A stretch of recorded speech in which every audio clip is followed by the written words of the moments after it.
अनंत कोटी ब्रह्मांड नायक राजाधिराज योगीराज परब्रह्म श्री सच्चिदानंद श्री अक्कलकोट निवासी श्री स्वामी समर्थ महाराज की जय।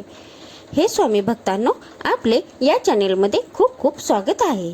आज मी आपणास ऐकवणार आहे 27वी कथा चोळप्पाची सत्व परीक्षा आणि 28वी कथा श्री स्वामींचे चमत्कार। त्या श्री स्वामींनी आपल्या जीवनात खूप काही लीला केलेल्या आहेत। त्या कथे स्वरूपात सोप्या भाषेत मी आपणास ऐकवत आहे, तरी त्या तुम्ही शेवटपर्यंत नक्की ऐकाव्या आणि आपण लाईक, कमेंट, शेअर, सबस्क्राईब जरूर करावे आणि कमेंट्समध्ये श्री स्वामी समर्थ हे लिहायला विसरू नये। तर आपण त्याच्या आधी श्री स्वामी समर्थ यांना प्रार्थना करूया। हे स्वामी गुरुवर्य, तुमचा कृपा आशीर्वाद, कृपा दृष्टी सदैव आमच्यावर निश्चिंत राहू देत। तुमच्याबद्दलची श्रद्धा सदैव आमच्या मनात वास करू देत। काय चुकलं असेल तर आम्हाला माफ करावे, सर्वांचे कल्याण करावे। तुमचा वरद हस्त सदैव आमच्या मस्तकावर निस्सीम असू देत आणि आमचे मस्तक सदैव तुमच्या चरणी लीन असू देत। श्री स्वामी समर्थ, जय जय स्वामी समर्थ। मी स्वामी सेवेकरी आपणास आता ऐकवत आहे चोळप्पांची सत्व परीक्षा। चला, चोळप्पा हा महाराजांचा परम भक्त होता। त्याची महाराजांवर अपार भक्ती होती। घरातील भांडेकुंडी विकून तो भक्तिभावाने श्री स्वामींची सेवा करीत असे। त्यांना दोन्ही वेळेला जेवू घालीत असे। चोळप्पाची बायको वैतागायची, पण चोळप्पा आपल्या निर्धारावर ठाम होता। महाराजही त्याच्या घरीच राहत व तेथेच जेवत असत। परमेश्वर भक्ताची कसोटी पाहत असतो। चोळप्पाच्या बाबतीतही अगदी तसेच झाले। स्वामी नाना परीने चोळप्पाला त्रास देऊन त्याची परीक्षा पाहत असत। चोळप्पाच्या मुलांचे हंतरून पळव, स्वयंपाकांसाठी चोळप्पाच्या बायकोने चूल पेटवली की पाणी ओतून ती विझव, घरातल्या वस्तूंची नासधूस कर, असे प्रकार स्वामी करत असत। पण याचा चोळप्पाच्या मनावर जराही परिणाम होत नसे। तो निष्ठावंत होता। एकदा कुठला तरी सण होता, त्यासाठी चोळप्पाच्या पत्नीने पुरणपोळ्या करून त्या परातीत झाकून ठेवल्या होत्या। काही वेळाने दाराशी कुणीतरी भिक्षुक आला। महाराजांनी पुरणपोळ्यांची परात उचलली आणि ते भिक्षुकाला द्यायला निघाले। ते बघून चोळप्पाची पत्नी लगबगीने महाराजांच्या मागे धावली। तिने मुश्किलीने पुरणपोळ्यांची परात महाराजांच्या हातून परत मिळवली।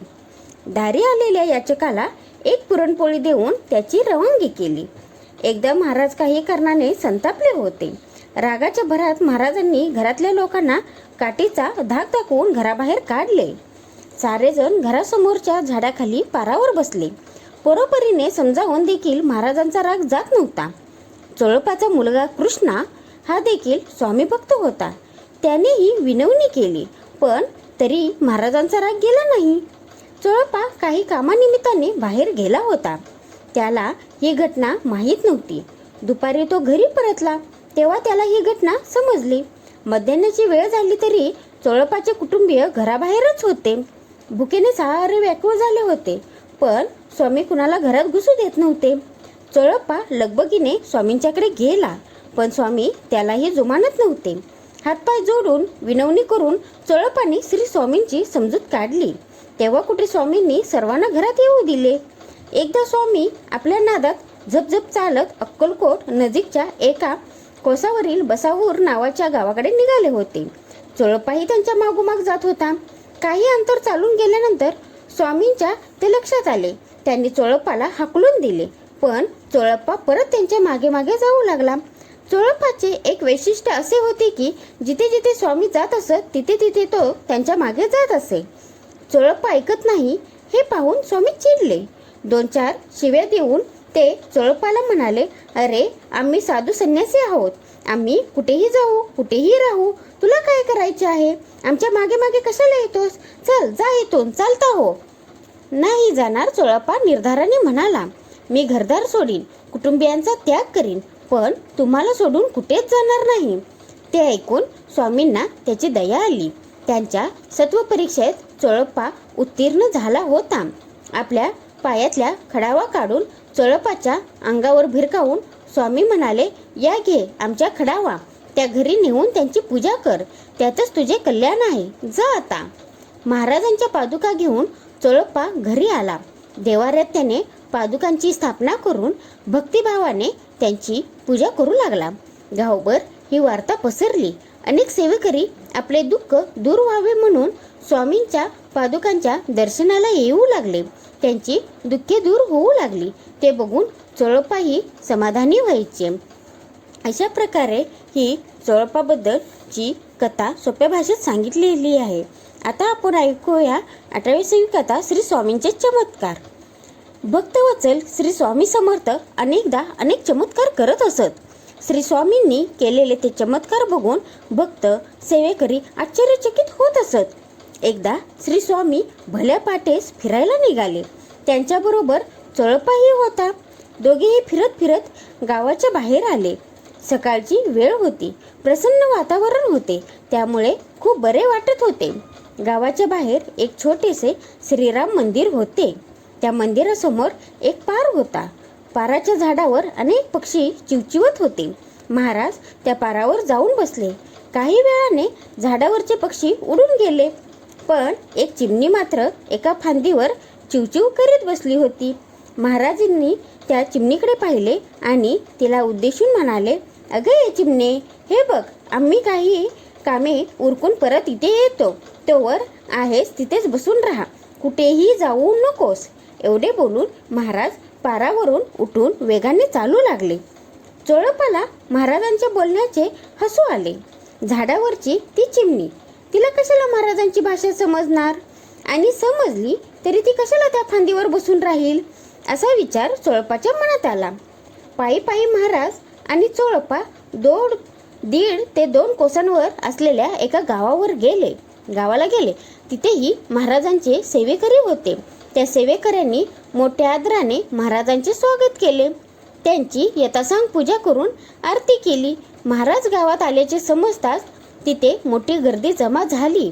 महाराज आणि चोळप्पा त्या गावाहून अक्कलकोटला परत आले. तोवर दुपार झाली होती. महाराज परत गावाबाहेरच्या श्रीराम मंदिराच्या समोरच्या पारावर जाऊन बसले. चोळप्पाने सहज म्हणून वर बघितले तर त्याला आश्चर्याचा धक्काच बसला.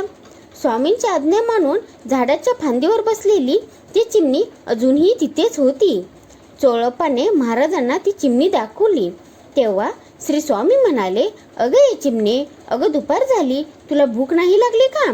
जा, पळ, काहीतरी खा. ते ऐकून चिमणी भुरकन उडून गेली. श्री स्वामी खरोखरच तिन्ही जगाचे स्वामी आहेत. मानव असो की पशुपक्षी, सर्व चराचरावर महाराजांची सत्ता चालते. हे चोळप्पा समजून चुकले. त्याने श्रींच्या चरणावर भक्तिभावाने मस्तक झुकवले. महाराजांच्या मठात एक वृद्ध सेवेकरी होता. तो मठातील पडेल ती कामे करायचे. मठाची सफाई करणे, श्री स्वामींचा पलंग स्वच्छ करणे, पाणी भरणे, पूजेसाठी फुले आणणे, स्वामींची आज्ञा मानून सर्व कामे तो करायचा. श्रींच्या सेवेत त्याने कधी कसूर केली नाही. श्री स्वामी सुद्धा ते जाणत होते. त्या वृद्ध सेवेकऱ्याला पोटदुखीचा त्रास होता. खूप इलाज करूनही तो त्रास बरा होईना. एकदा श्री स्वामी अन्य सेवेकऱ्यांच्या बरोबर मठातल्या लिंबाच्या झाडाखाली गप्पा गोष्टी करत बसले होते. स्वामी आनंदी असल्याचे बघून तो वृद्ध सेवेकरी स्वामींच्या चरणाशी जाऊन बसला व त्यांचे पाय धरून म्हणाला, माय बाप, या लेकराची दया येऊ द्या. मला कित्येक दिवस पोटदुखीचा त्रास आहे. तुमच्याशिवाय मला कोण तारणार? स्वामींना त्याची दया आली. स्वामी त्याला म्हणाले, इतकेच ना, हत्तीचे लेंडे आण, त्यात हा लिंबाचा पाला मिसळ, त्याची गोळी बनवून खा, तुझी पोटदुखी बरी होईल. असे म्हणून स्वामींनी लिंबाची फांदी हातात घेऊन दाखवली. श्री स्वामींची आज्ञेप्रमाणे मानून त्या वृद्ध सेवेकरांनी तसेच केले, पण फरक पडला नाही. दुसऱ्या दिवशी तो महाराजांना म्हणाला, महाराज, लिंबाचा पाला फार कडू लागतो. अरे, मी तुला हा लिंबाचा पाला खायला सांगितला होता. असे म्हणून श्री स्वामींनी आदल्या दिवशी दाखवलेली लिंबाची फांदी हातात घेऊन दाखवली. त्या सेवेकऱ्याने तो पाला खाल्ला तर तो फारच गोड लागला, तर दुसऱ्या फांदीचा पाला कडू लागला. तो चमत्कार बघून जमलेले सारे सेवेकरी चकित झाले. काही दिवसांनी त्या वृद्धाची पोटदुखी बरी झाली. हे असे आहेत आपल्या स्वामींच्या त्यांच्या जीवनात केलेल्या खूप काही लीला.